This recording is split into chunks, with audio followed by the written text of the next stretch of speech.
Hello, everyone. Welcome to the Quantum Recovery Podcast. I am so excited for our guests today, Kelly and Isabella. Now, Kelly is a licensed marriage and family therapist, and she utilizes internal family systems and EMDR in her practice. And she's also, of course, certified in applied quantum biology. But her most prized role is being a mother, making her a quantum mom. And she has witnessed her older daughters and her clients of the Generation Z struggle. Now, her main mission is to help reset Generation Z's circadian rhythms. Now, we are joined today by her second daughter, Isabella, who is 20, and she's going to share her recovery story of eating disorder and how she healed using quantum practices. Now, Isabella is a professional dancer of the 2023 Stanley Cup Champions and the Las Vegas Golden Knights professional hockey team. And she's also a health and recovery influencer and advocate. So let's dive into this episode. Hello, everyone. Welcome to the Quantum Recovery Podcast. Today, we have guests who are going to be sharing their experience, strength, and hope. I'm so happy to have my dear friend, Kelly, and her daughter, Isabella, joining us today. So, Kelly, I wanted just for you to share a little bit of background, your professional background, and just a little bit about you and your relationship to this quantum health space. Well, I am a recent graduate of the Applied Quantum Biology program at the QBC, and that's how I know you, how I met you. And I am a marriage and family therapist, a licensed marriage and family therapist in the state of Nevada. I've been seeing clients for 8 years now, and that was kind of a career change for me. I had started in aviation, which that was a while ago. And then I had my own tragedy in my life. My husband at the time was killed in an airplane accident while I was pregnant with Isabella, actually, and went through counseling, and that helped me. And I decided I wanted to go into the therapy world and help other people. And I had the capacity to hold space for people going through things. So I moved into that. So that was kind of a change midlife for me. And I have 4 children. I have 2 older girls. Isabella's number 2, and then the 2 younger ones. And we call them the bigs and the littles in our house. So there's a 15-year age spread. I was like that mom that was pregnant while Aiden, her older sister, was, in high school. So I was the embarrassing mom, but I think we worked it out. Oh, awesome. Thank you. Thank you for sharing that. So, just tell me a little bit about what it was like to start learning this material and then introducing it to your family and how they reacted. Were they open? Well, so, we look at the quantum stuff as being so basic, like the sun and getting up, or, the circadian rhythm, things that we think we already know and we should know to do. But I feel like when I started practicing myself, I noticed a big change. And I don't know if you did, Isabella, like just in my own productivity, my mental health, like I just felt, so much better myself and wanted to share with the family. And now I feel like Isabella and I both like have our morning quantum practice, and sometimes like she's doing red light and I'm like, wait a second, like that's my chain. And we have like a cold plunge that my husband built in the backyard. And so implementing all of these things, at first, I think everybody thought I was nuts, but now I feel like we all have our sacred morning quantum routines, and we really are enjoying the benefits of all of the quantum practices. Yeah. I want to say too, something I love about my mom, but like has gone on for the last couple of years. I feel like she goes through a lot of phases. So like she'll be learning different things or like into new rituals and stuff. And so when she first introduced it, I was like, okay, this is just another one of Kelly's phases. Like who knows what she's talking about. But it really is like, I'm very grateful to have like the knowledge and just be able to learn from her whole biohacking, quantum biology, I think it's made like the biggest difference in my life. We're both very things. So yeah. Awesome. All right. So now I want to segue over. So just for everybody, so I actually had to look this up because I don't remember generations. I'm Generation X, so I know my own, but so you're from Generation Z. And for those of you who don't know the time span, I just want to clarify that is anyone born 1997 to 2002. So as of now, they are 12 years old to 27 years old. Isabella, how old are you? I'm 20. I turned 21 July 7th this year. Okay. All right. Mhm. So yeah, I wanted you to just share with us. Well, you can start maybe just by sharing what was it like growing up in this generation from your perspective. And Mhm. yeah, let's just start there with your Yeah. story. I think for my older sister and I, when we were younger, we still had the normal child experience in terms of us like playing outside and playing with friends. And my first phone was a flip phone when I was in third grade, I believe. So I wasn't having a ton of exposure to like the smartphones or iPads or anything like that. But I think when I got into middle school and high school was when I started noticing the biggest changes in terms of getting social media and having an iPhone and, being so involved with technology. And the school I went to as well it was a private Christian school. So they gave us laptops, iPads, like we were using technology for most of the work we were doing. And if I'm being honest, like everything's very new age. So I feel like some people love the technology and can go and make a living off of it. And half of their careers are based off of posting on social media and doing types of stuff like this. But I think it was definitely like there's many pros and cons to it, and the cons being constantly comparing yourself to people, like seeing the highlights of people's life and then comparing it to your own. And for me, I was very insecure all the time, I feel like, and just worried about what people thought of me, like having to post the best versions of myself or good photos and just constantly worried about everything going on with me instead of being present and like focusing on the little things in life that actually make you happier and that actually are good for you. So I think like my mom and I talk about how my generation, the one below us, has the highest rate of anxiety, has the highest rate of depression, and has all these mental health issues starting at such young ages.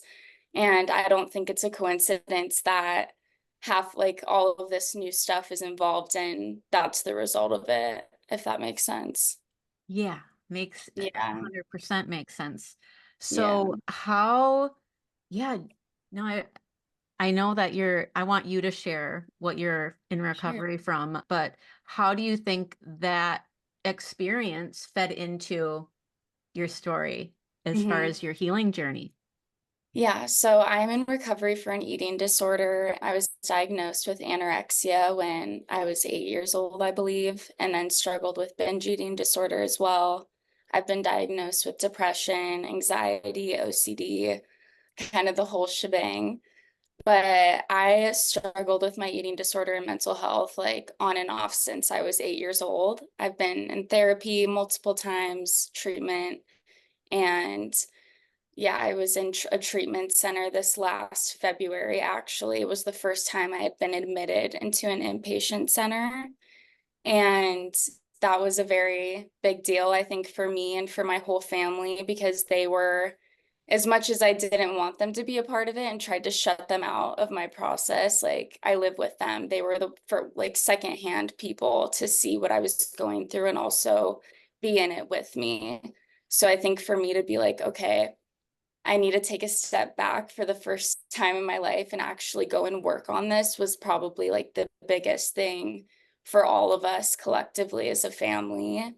But growing up with it and then having to deal with, the phone stuff, what I do for work. I grew up dancing and I'm a professional cheerleader currently for the hockey team we have in Vegas. So I think I grew up in an environment that was very competitive, where we were groomed to kind of be always like trying to be better. We're not enough. And we have to always be on the lookout of just competing with people.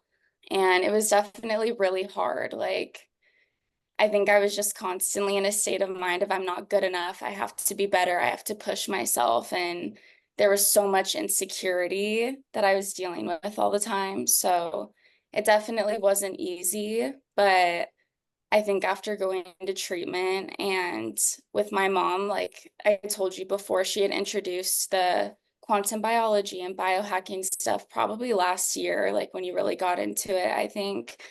And I was never able to implement it into my life because I was just on go mode all the time, or I would be stuck in bed for days. Like I mentally wasn't capable of doing the basic things to take care of yourself.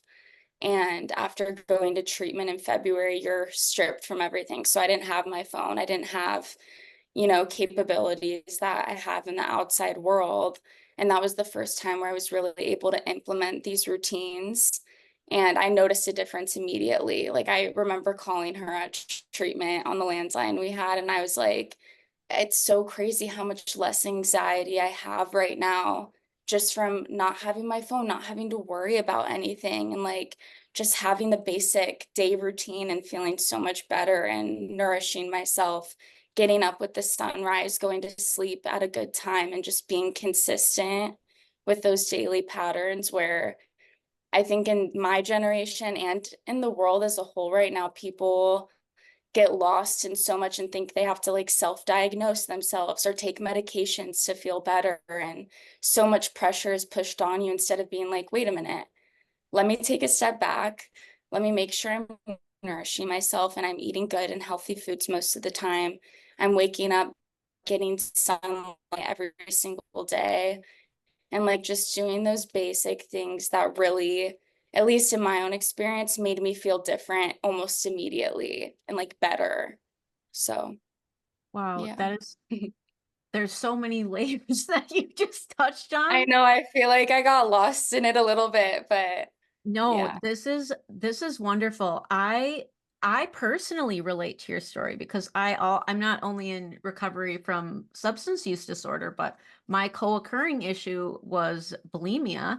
And Mhm. so I very much relate to your story, but not at the same level of some of those, like there was comparison but not at the same height that it, and I think Kelly, we're the same generation. You can probably speak to this too. The competition or the comparison, it was just not at the same level that it was because we didn't have social media.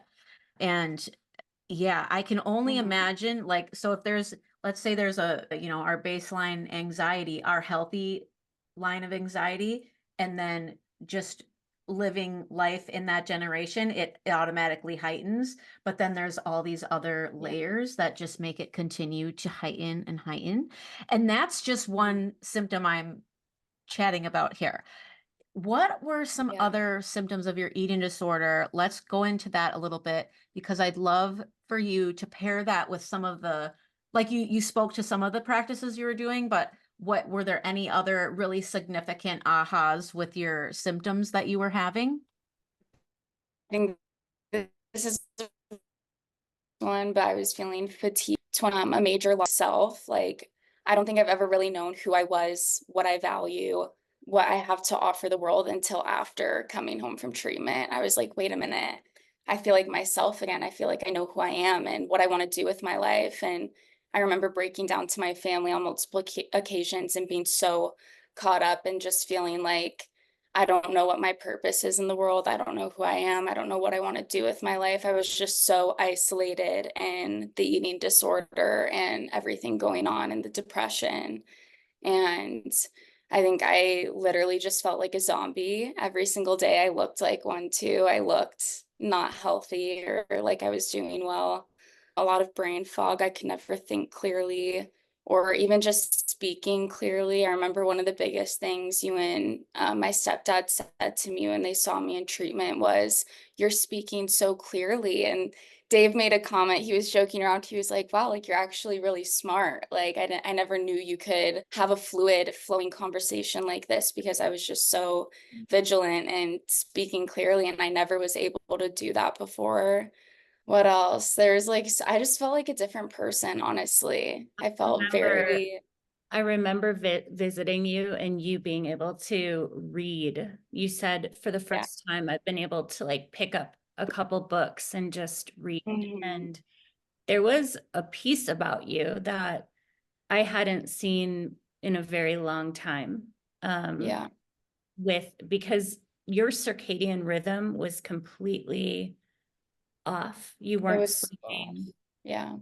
and then if you did sleep, it would be like during the day. And that was, in treatment, you had to be up with the sunrise, and Yeah. you actually decided physically, I'm going to go out and watch the sunrise with some of the other girls, which I Yeah. thought was great because she kind of was teaching some of her fellow people that were in treatment to go out and some of the quantum principles, and then wearing the glasses at night to block Mhm. the light inside. So, but yeah, So I it was. asked my mom to send me, because can you guys hear me?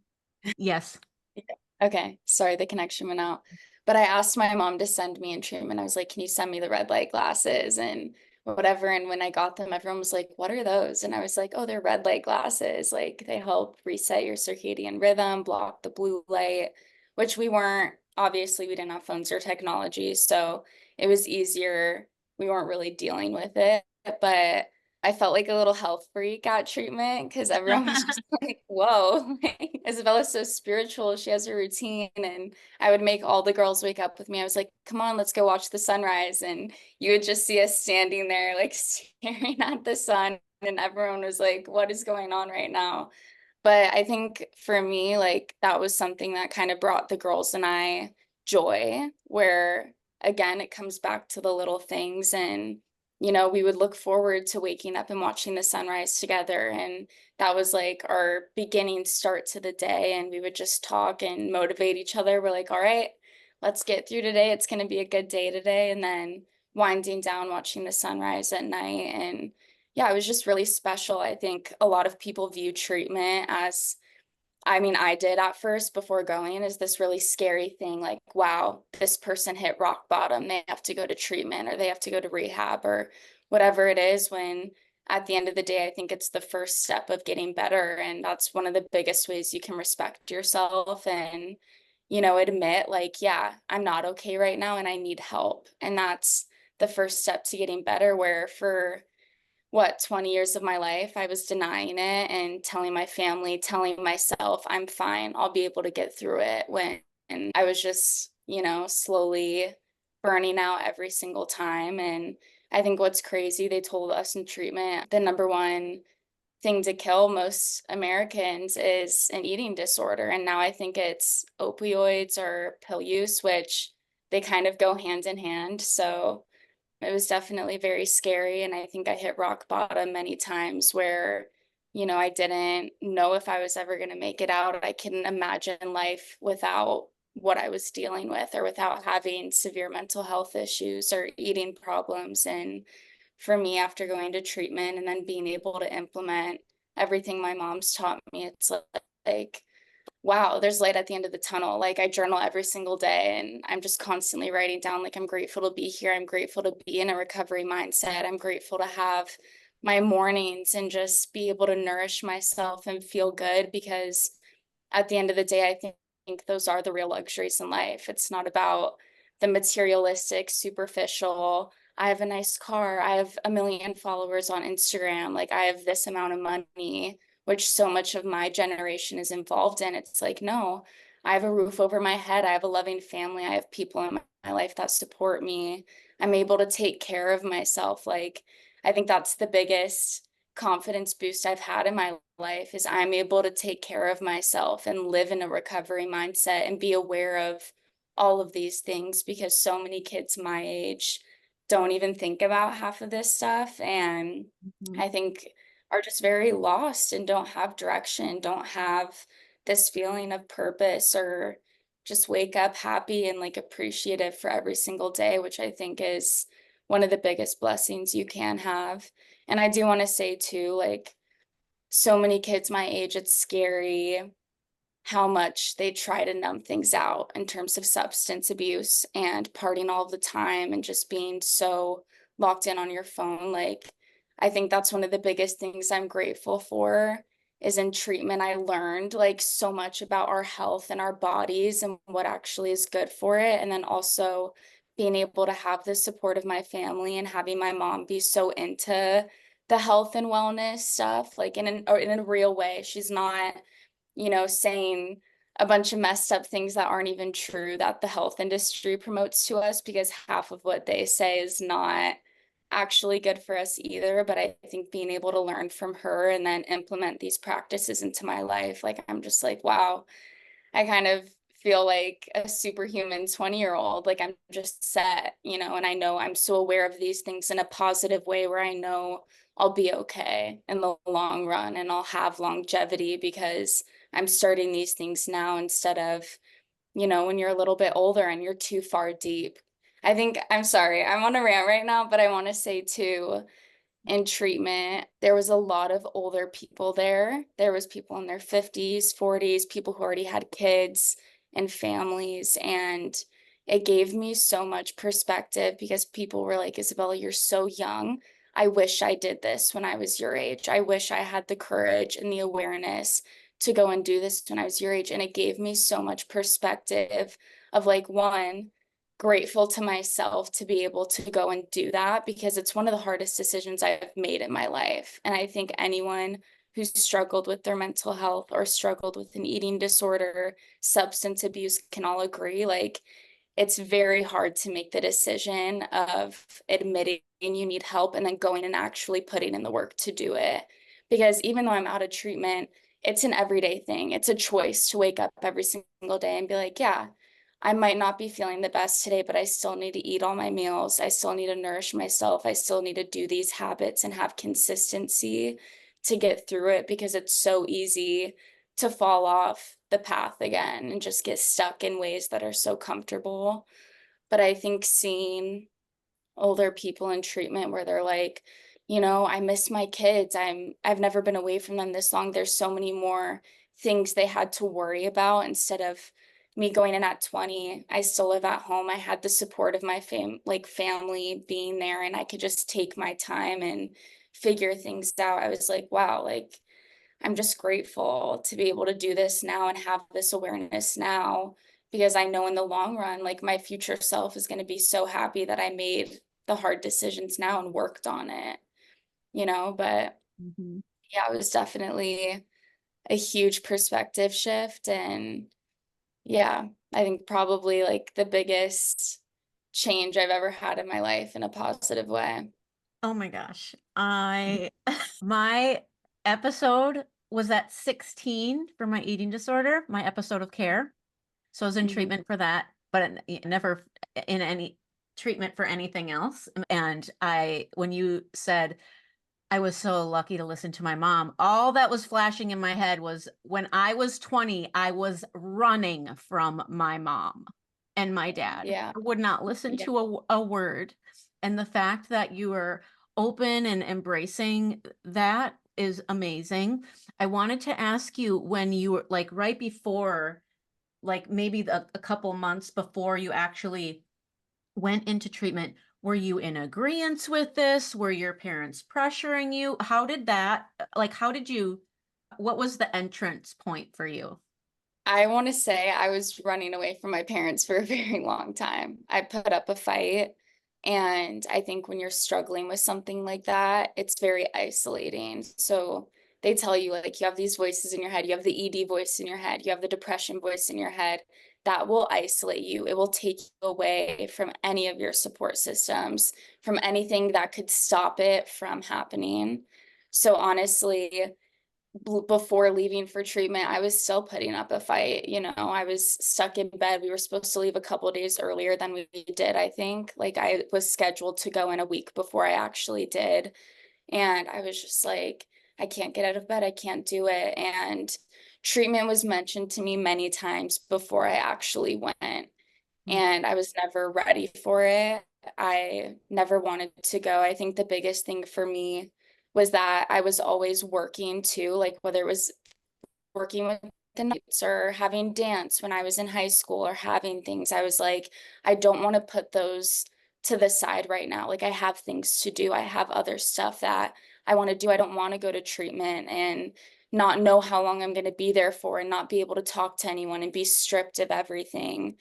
And it was just really scary for me. And I will say that I think you need to be ready to go and do something like that. Like, you have to have that in yourself of like, I know I need help. I'm at rock bottom. I need help, and I'm willing to go and do whatever I have to do to get better. You have to admit that to yourself, because there was a lot of people that I've come across throughout the years where they've been to multiple treatment centers for many times. They're returning for their 5th time at the same treatment center. And it's like, if you're not ready to get better, you're not going to. You can have all the support in the world. I had my family supporting me through thick and thin, you know, like I put them through the ringer, and that's something that I've had to process, because it's really hard to know, like, okay, as much as it was my problem, it was your guys's too. Like, it did affect you guys, and it was hard on them. So I think, you know, you have to be the one, no matter how much support and love you have, if you have the funds, whatever it is, you have to be the one who to be like, yeah, I'm ready and I'm gonna go and put in the work, because it's not easy. You know, it's like I said, it's consistency, it's effort, it's changing the way your mind has been wired for years. It's getting out of something that's so comfortable yet so bad for you. But it's like a safe space, you know, like binging for me was a safe space, yet I'd wake up every morning after and be like, I hate myself. Why do I keep doing this? I can't get out of this cycle. Yet it was something that I used to cope. So you're, in a sense, like rewiring your mind. And it's a very aggressive disorder. I think mental health too. It's a very aggressive thing. It kind of overtakes you. It's like this weird alien that is in your mind, and it's hard to get rid of. So I think for me, I've hit rock bottom many times in my life, but this last December, I was just at a point where I was like, okay, I can't go to work. I can't function. I can't get up on a day to day and just live my life. Like, I need to go figure this out. And if I don't know how much longer I'm going to be able to make it through. And I think to be able to have the support of my family, where they're like, look, it's okay. And also them reassuring me this isn't a bad thing. Like, they were the ones to tell me, you should respect yourself for this. You should feel confident about your decision going to do this, because it's not a bad thing. Like, you're getting help. And how many people can say that they could admit they need help, especially in my generation? I feel like it's put on you like, no, you just have to be hardcore all the time. You have to hustle. You have to be working. You have to just push through and not process your emotions. Like, no, I think it shows a huge sign of maturity and self-respect and self-love to be able to say, like, okay, I need to go process and work on some things. I'll be back. And like, I need to go and work on me. All of this can wait. I need to go and do me and make sure I'm healthy, because if I'm not, then how can I go and do the things? How can I go and work? How can I go and be putting on a mask every single day? You know, like something I told my mom, because she would come and watch my performances with the nights. And I was just like, people would never guess that I'm going to treatment tomorrow morning, because I was in an inpatient or a PHP before I went to inpatient. So it was like a half day where I'd go and go to treatment, and then I'd be able to go home afterwards. But like, I made a joke to her. I was like, people would never guess that I'm going to an eating disorder treatment tomorrow. Like, that's my day, because, you know, a huge part of my job is masking and you know, looking the part, having to have your makeup done, looking good physically. And I'm a cheerleader, so I have to be happy and pepped up all the time, when, you know, in reality, I was slowly dying. Like I was so depressed and just not myself. So I think it was a bit of a comfort to have her there. Like I would see her in the stands and just be like, okay, there's someone that actually knows what I'm going through and knows how hard it is for me to be up here right now doing what I'm doing. But at the same time, I mean, I can't imagine that was probably hard for you too, because you knew how my reality actually was. And then to see me so easily be able to put on this mask and act happy and act like everything was okay. Like it was, I think, kind of scary, probably. It was. And I think what was harder was just that, well, two things. I felt like, the plumber that had the broken plumbing, like I'm a therapist. I should be able to help her. I should be able to. I have seen other people, not specifically for eating disorders or substance abuse, but I help people. That's what I do. I know the tools. And I think that was my big blind spot, was just thinking that I could do something, thinking that, and I think when we reached that point in January where it was looking pretty bleak and I was, getting scared, I was like, no, we need more help. And I had to take the therapist hat off and put my mom hat on and just say, we need a higher level of care here. But I do want to brag a little bit about Isabella's character, because this just made me so proud of her. When she was in this really dark place, she really didn't want to be seen, right? With the binge eating, like it was telling her, like, I can't be seen because I've so much shame right now. And this says a lot about her character. She called her coach and she got up in front of her team, which I knew was really hard for her to do.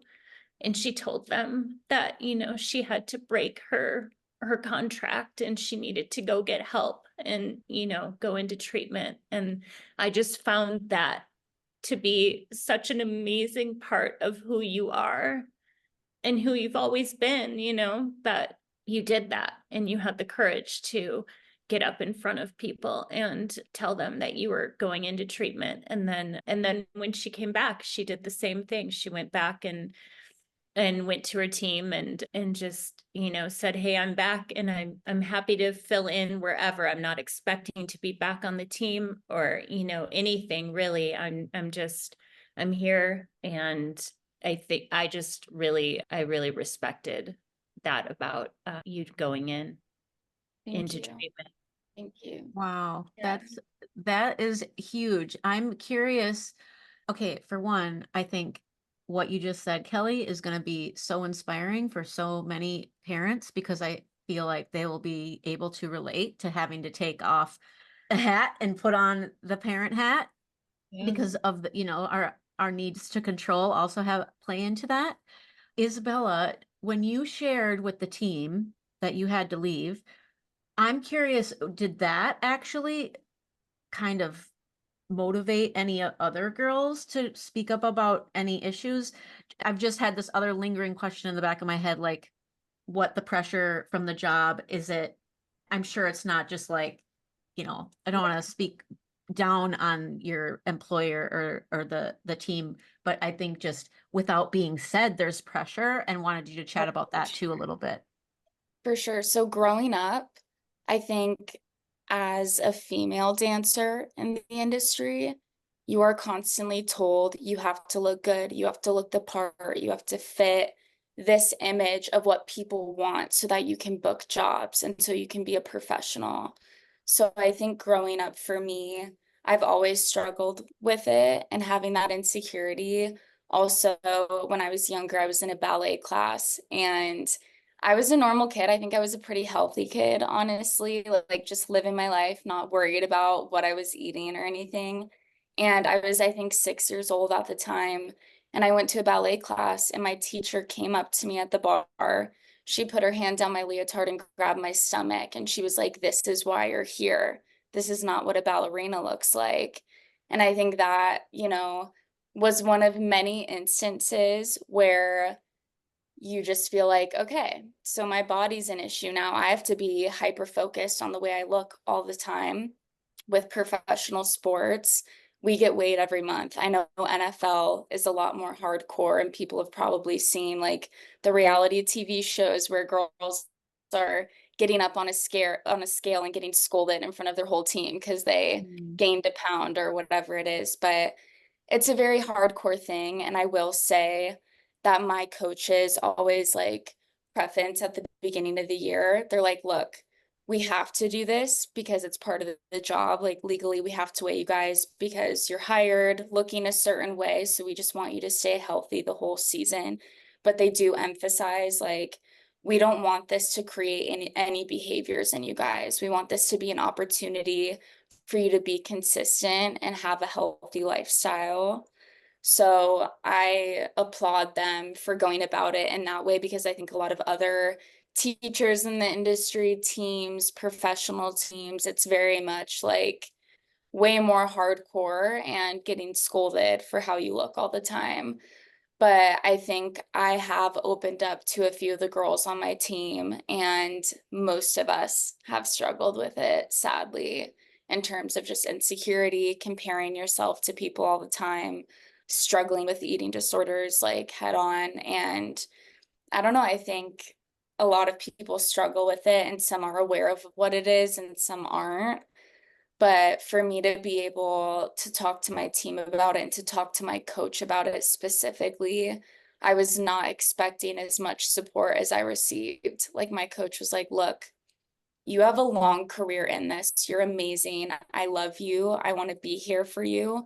Go do whatever you have to do. And I told her, I was like, I don't know how long I'm going to be in treatment. Like, I don't know a timeline. I don't know if I'm going to come back, because a huge part of my job is how we look, So I think for me, that's something I struggled with. It was hard for me to enjoy the fact that I was a pro cheerleader and working for a professional sports team. This is such a cool opportunity, because I was so isolated in my eating disorder, and like I couldn't be present because I was just constantly worried about what I was looking like, how much I ate that day, and if my uniform's going to look different on me because I ate more than I did last game or whatever it was.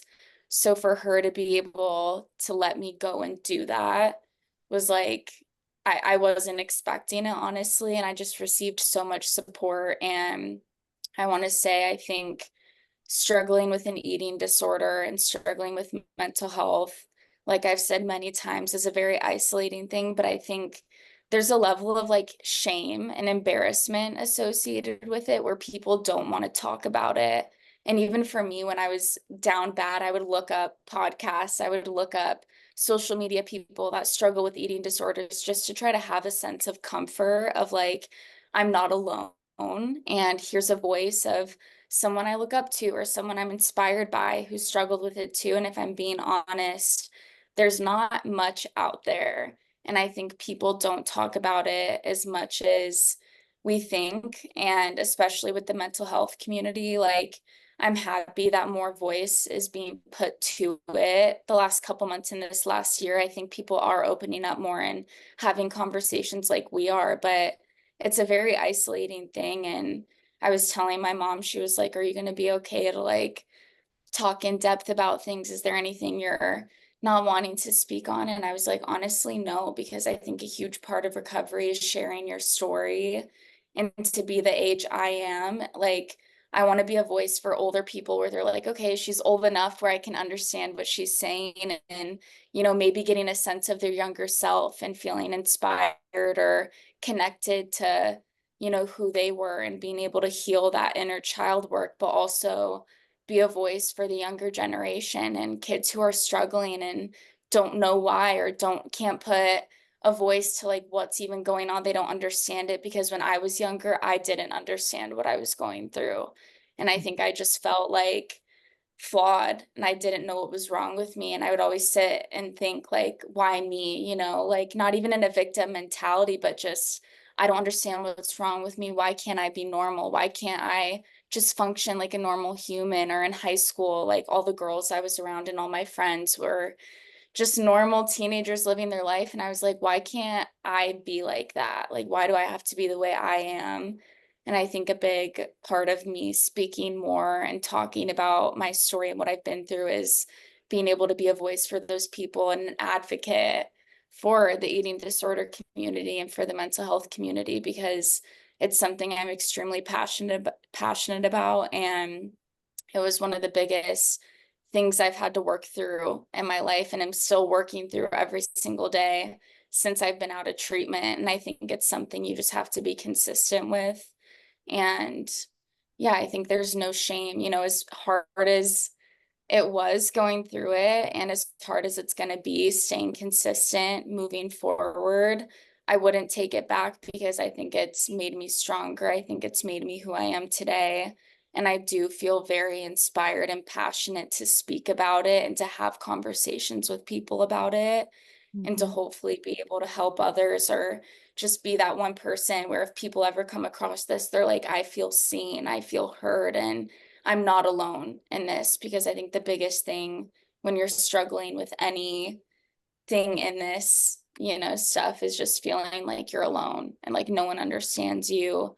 And you just have to figure it out, when in reality, a lot of people are struggling with many things, and it's okay to talk about. And I think people should be more real and authentic about it, because at the end of the day, we're our biggest help. And I think having a community where you can talk about it and have a safe space is like the best way to get better, the best way to really be able to work on things. So, Yeah, that is so, yeah, you hit on community, how important it is. And that's one of the reasons for this podcast, for people like yeah. you to share and recover out loud, right? Mhm. Now, Yeah. I know your mom told me this a while ago, so you can just correct me, but you went into a school, or maybe your siblings, the littles school, and you were Yeah. speaking about your story, right? And the benefits of, I think the benefits of blue blockers, even like you were talking Yeah. about some quantum stuff, right? Share a little Yeah. bit about what that was like. I too was asked after I got out of treatment, my health teacher actually asked me to share my story, and I was terrified, but I Mhm. did it. And I remember having a similar, experience to what you were just sharing. So what was that like to be able to give back? It was incredible. We brought the red light glasses, and at first the kids were like, here we go, like, what's going on? We're having this weird talk with people we don't know. But I think a big draw to me coming with my mom was being a little bit younger. And I told her that too. I'm like, I think sometimes when older people come in, you're not old, by the way, but like, when people come in, it's like, okay, here's just another adult telling me not to look at my phone or whatever. They don't understand. They're not my age. They're not me. They haven't been through this, where I am a little bit younger. So I think it reads well to younger generations or people my age. Mhm. And it was a very inspiring thing. I remember both her and I kind of left that first day, like on a high, a little bit of like, that was awesome. Like, that went really well. And for me, I was like texting all my friends. I'm like, you guys, I just had this amazing talk. Like, I got to share my story. I got to be around the kids. And I feel like they were very reciprocative towards it. But a few of the girls, like, we had asked, we were like, put your hand up if you've ever struggled with anxiety or depression or any of these symptoms. And majority of them raised their hand. And I remember a few of the girls were like talking to me about it. They were like, I'm already in therapy. I'm on antidepressant medications. Like, I've struggled with similar things.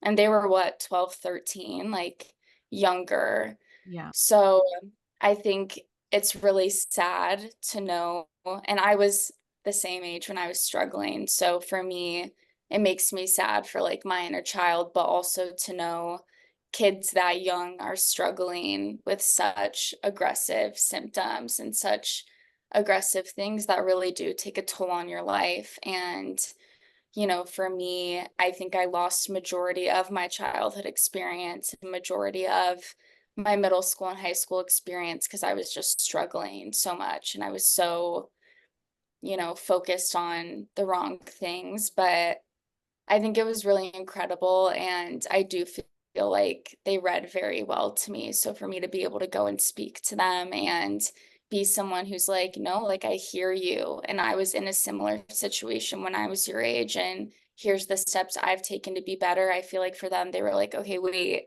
we can listen to this person. Like they know what they're talking about, or she can relate to me. Like I was saying before, like I feel seen, I feel heard, and I'm not alone in this. And I think that's the biggest message you can spread when you're struggling with something. And also, like you said, community, like that was drilled into us at treatment, was group therapy, eating together as a group, being around people and talking about things. And I don't know what it is. I feel like in my generation with the social media where people just don't want to talk about what they're struggling with, it's like, let me put my best face forward and post the highlights of my life and look how amazing my life is and everything. When it's like, I think being real and being authentic and genuine is like our biggest superpower, and having depth, I think for me, it's like getting to know people on such an intimate level, and people who are struggling with similar things I am, is like you have the most in-depth conversations, which are so special, instead of putting on a mask and acting like everything's okay when it's not. And we're human, we're flawed by nature. So I think accepting that we're perfectly imperfect, and being able to share your story, build a community, be a voice to whoever, and sharing is just probably the biggest thing. So, yeah. Awesome. Well, I was going to ask you to give advice to your generation, but I think this whole time you've been doing that. So what I'll say is, do you have any last words that you would, imprint on them? And then Kelly, I want to ask you the same thing, only through a parent's perspective. So Isabella, why don't you go first? I just want to say, anyone struggling right now, whether it's with similar things we talked about today, your mental health or whatever you're going through, that there's light at the end of the tunnel, and it's going to get better. Truthfully, I heard that so many times growing up, and I was like, you guys don't get it. You're not me. It's not going to get better. I can't imagine my life without struggling with all of these things, but it really does. I want to emphasize, you're not alone. You never will be alone, whether you're spiritual, religious, whatever. Kind of just cling to whatever makes you feel good and find a community, because you're not alone in it. And also, I just want to emphasize that it really is the basics, like nourishing yourself, getting sunlight, taking a step back if you have to, because you should always put yourself first. Work, dance, fun things, life is always going to be there. So really just take a minute, do what you have to do, and take care of yourself, because I think that's the most important thing. And it's not selfish at all. You got to make sure you're good to be able to do the things you love and to be able to have the life you want to live. So I really think just taking care of your. I think that the internet cut out. So you said just taking care of yourself was the last thing I heard. Yeah, and just doing what you have to do. I think it's scary going into recovery. It's scary going to a treatment center. It's scary talking about it and admitting to yourself, like, hey, I'm not okay, but it's probably the biggest thing you can do. And it's the first step to getting better. I remember my mom, the two things she always says to me is, you can do hard things, which you can. And also, if you hit rock bottom, the only way you can go is up. So, just do what you have to do. But I really want to emphasize, like, there is communities out there. You can get help. There's a lot of places and people you can go to talk about things. And I think just being open to it and not letting yourself get in such an isolation where you really are alone, or you feel like there's no way out and you can't have any more life to live, because that's never the answer. And there really is light at the end of the tunnel, and it gets better. Awesome. Thank you so much. Kelly, what would you say for parents of Gen Zers? Yeah. Oh, well, I think that having my own case study with the littles, technology and smartphones and such, without having really a guidebook of what is the impact, what is this going to be like, and we joke around about, like, seeing iPad kids and stuff, because the littles, now 10 and 12 in our family, they don't have that. We have one TV in the house. We do family movies. Parenting advice, though, is really hard because people can feel harshly judged. And I know that when I was a single mom with Aiden and Isabella, that was really, really hard. And I did need to use the TV as a babysitter sometimes. It just happened. It was what happened, you know? So I think that, you know, being really conscious of your child's light environment, being really conscious of their circadian rhythms, and how it really, as we know in the Quantum Biology Collective, we know how it impacts every single system in your body, to include, you know, your neurotransmitters, your mental health. So why that morning light is so important, why, you know, it's important to have complete darkness at night so your body's producing melatonin and your child is getting, you know, children have a bigger retina than, or I'm sorry, they get more blue light in their eyes because of the way their retina is designed. Because blue light, you know, is good from the sun. We have full spectrum light is probably helping their bodies grow, right? But, you know, at night and getting it at the wrong time is not okay. And I don't think a lot of parents really know the implications of the biology. I think a lot of people do know, you know, about some of the psychosocial, like, well, I monitor my children on social media, or they don't have social media accounts, and we just do, you know, this amount of time, and I supervise like what they're seeing. And it's more than that, though, as we know. It's more about, okay, but how is this affecting their biology, you know, and how is it affecting, you know, their neurotransmitters or lack thereof if their circadian rhythms are off. So I think that's a big part of, you know, wanting to spread that information to parents. And I think it helps that, you know, I have my own tale of both, like, you know, the bigs and the littles, and kind of having first gen smartphone kids and seeing the implications of what that did for them, both psychologically and physiologically. Yeah. Yeah, and I know that you're doing really exciting things, Kelly, and we're going to be having you on my other podcast that's co-hosted with Laura Kissman, the Quantum Healthy podcast. So we're really excited to talk to you again so you can share in more detail. But I just want to thank you both for being so vulnerable and being on here and sharing your story. I know it's going to help someone listening, and especially I hope it attracts I keep wanting to say Gen Xers, the Gen Zers, and the Gen Xers, all the generations. We hope that this is empowering somebody today to ask for help. So with that, we will see you next week, everyone. Drink water. Thank you so much for listening. I hope you found value in this information. And if you did, please share it. Another way to support the podcast is to leave a 5-star review. If you want to connect, you can message me on Instagram or email me at andiaray@outlook.com. And remember, drink water.